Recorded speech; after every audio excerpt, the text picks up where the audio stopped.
Bonjour à tous et bienvenue dans cette étape 64-1. Donc en fait cette étape elle est importante pour vous puisque j'avais un oubli dans mes étapes. Dans l'étape 65, il va falloir bien entendu pour la faire passer par cette étape là, le grattage de l'enduit noir ou blanc. Et donc cette étape elle est vraiment importante pour vous.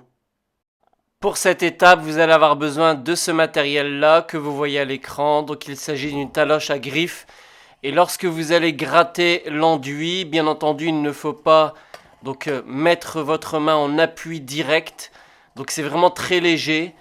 Vous donnez des petits à-coups, que ce soit de bas en haut ou même en arc de cercle, ça ne pose absolument aucun problème. Le principal étant de retirer, de faire tomber le surplus d'enduit, mais tout en permettant à celui-ci de ne pas être complètement écrasé. Regardez bien le geste, il faut le faire vraiment doucement, sans appui. Au niveau des contours, si vous avez des fenêtres également, il faut ralentir afin de ne pas accrocher donc votre taloche avec ses griffes sur un angle, donc ce qui vous poserait un problème.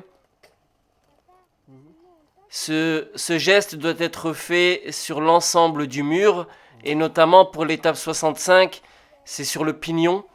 Ensuite, il va également être fait sur d'autres enduits comme par exemple le blanc, mais également sur l'enduit du bas couleur noire.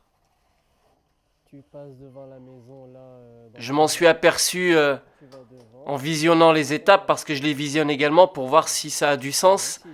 Et je me suis aperçu donc qu'il manquait une partie dans l'étape 65. Et bien entendu, cette étape est vraiment importante parce que si vous aviez fait l'étape 64 et l'étape 65, votre enduit n'aurait pas adhéré.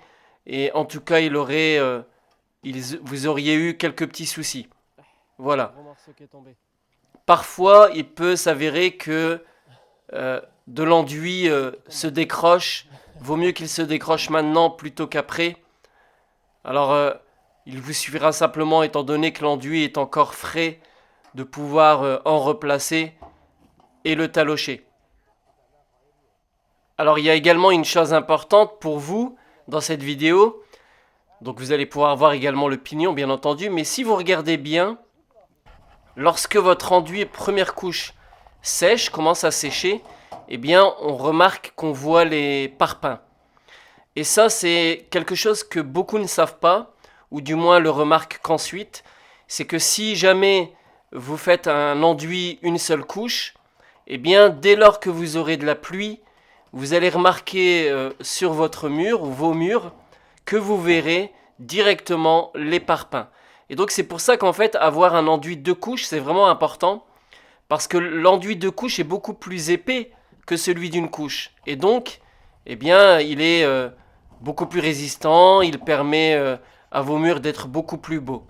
Donc c'était un petit détail qui me semble être important, donc je voulais vous le signaler. D'ailleurs, vous le voyez là à l'écran, hein. On voit directement la trace de chaque parpaing.